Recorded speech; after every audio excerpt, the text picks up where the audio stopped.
Guys, magandang araw po sa inyo. It's me again, si Sir July, your maestrong probinsyano, and welcome back to my channel. Today, I would like you to share this amazing menu para sa pamilya. Okay, our menu for today is bihon. So, yung pangalan ng bihon ng menu natin ngayong araw ay bihon sa gulay. Okay, so actually we have sari-sari na gulay. Okay, and then we have one pack ni siya nga bihon. This is 2 pieces, and then we have magic sarap, 1/2 teaspoon, and then we have 2 tablespoon garlic, 2 tablespoon onions, and then 1/2 cup ground pork, and then we have 1 tablespoon of oil, and then we have 2 tablespoon of fish sauce, or tinatawag nating patis, yung totoong patis ha. Hindi ito, kasi sa Cebuano, sa Bisaya, yung patis is toyo yon sa Tagalog. So ito yung totoong patis. So patis yung ilalagay natin, hindi toyo. So ito lahat-lahat yung ingredients natin. So ngayon, mag-start na po tayo sa pagluluto. Guys, so sa ngayon, dito na po tayo, magigisa na po tayo. Okay, so ilagay po natin yung 1 tablespoon of cooking oil, and then we have 2 tablespoon of garlic, and then 2 tablespoon of onions. Haluin na po natin. Actually po, yung bihon na to is my own version. So usually yung bihon talaga na usual na nakikita natin is yung bihon na kwan. Lang may carrots, may cabbage. So ito iba siya. Sa sari-sari siya na gulay, which is Chinese pichay, kalabasa, at saka kwan. At saka mayroong okra, mayroong sitaw. Okay. So kailangan na natin na ito.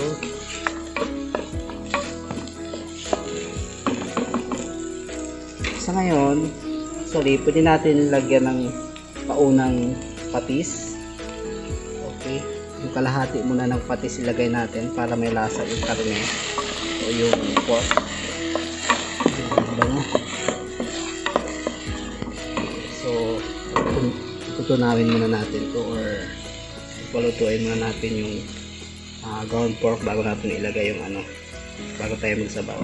Okay, so lalagyan natin ngayon ng tubig para kukulo ito. Okay, pagkulo, actually 2 cups nilagay natin kasi tutubo pa to yung yung bihon, and then may mga gulay pa siya. So hintayin lang po natin na kukulo, no?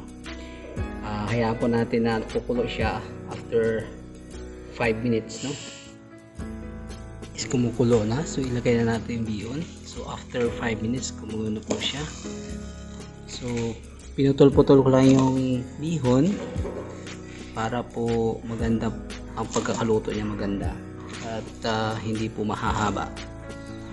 Okay, so ngayon ang gagawin po natin, tatakpan po natin ulit ito para maluto siya bago natin ilagay yung mga gulay. Okay guys, kumulo na siya.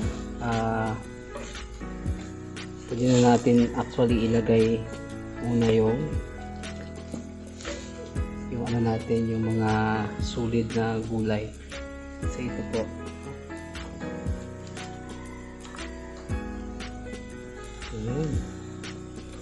So actually, pare-pareho lang siya ng straight. Pahaba, semi-julienne po siya. O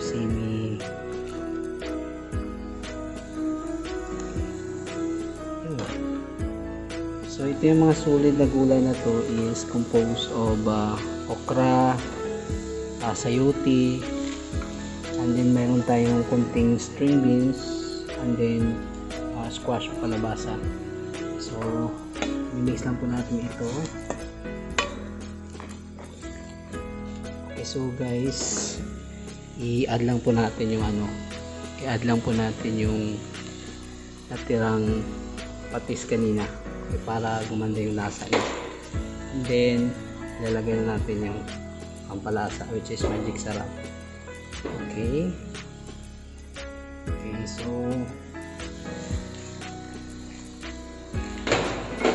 mix lang po natin.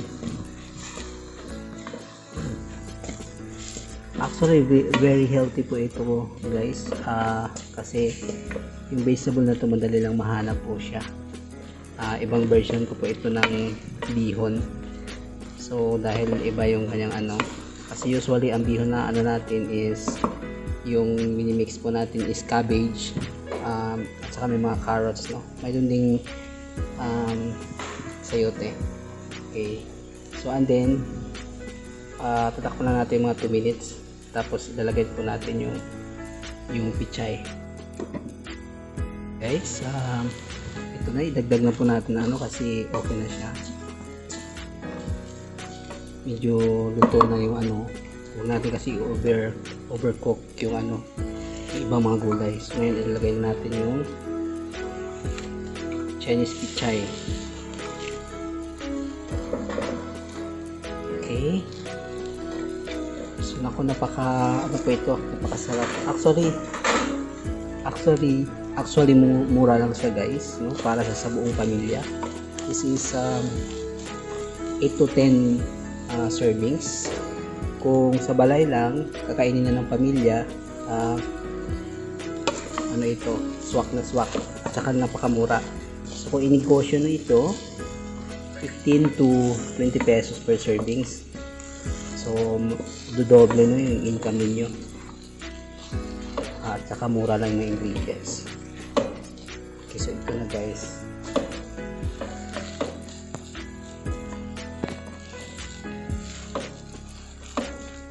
So actually guys, yung gulay is 1/2 kilo ito siya. Mix na siya with the kalabasa, the string beans, the okra, sayote, and the Chinese pichay. So ngayon, lutuin natin ng 1 to 2 minutes. Ito na, so luto na. So napakasarap po ito at swak na swak sa pamilya po. Pwede din inegosyo kasi healthy po siya. Kasi usually mga tao ngayon ganaan nila o gusto nila talaga mga healthy foods na nakatulong sa kanila. So actually yung yung ground pork is wala siya guys, is optional. Kung gusto niyo, pwede din kayo maglagay ng, actually may version din ako nito, sardines, no? Yung sardinas is kinukuha po natin yung sauce. Sa sunod ipakita ko sa inyo paano magluto ng bihon sa gulay na may sardinas. Okay, so that's it guys. So ito na po yung finished product po natin, yung bihon natin or bihon sa gulay. So actually yung bihon na to is very affordable lang po siya and swak sa pamilya, and at the same time swak na swak sa negosyo kasi mga konti lang yung magastos ninyo, puhunan ninyo, pero sobra sa doble yung makikita ninyo.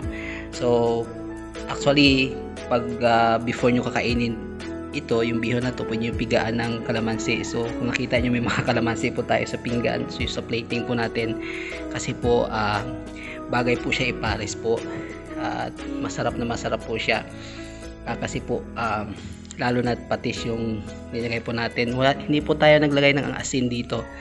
So i-ano ko lang po sa inyo yung kumpleto na recipe nito, ilagay ko lang sa description sa video na to, at sana po ay lulutuin nyo sa bahay nyo at i-try po ninyo, especially sa negosyo din.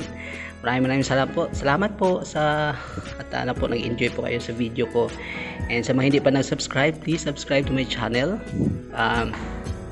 and please post the notification bell para po updated po kayo sa mga videos ko. Maraming salamat po, at ito po ulit si Sergio Lai, your maestro probinsyano, nagsasabi na ingat po kayo palagi and keep safe.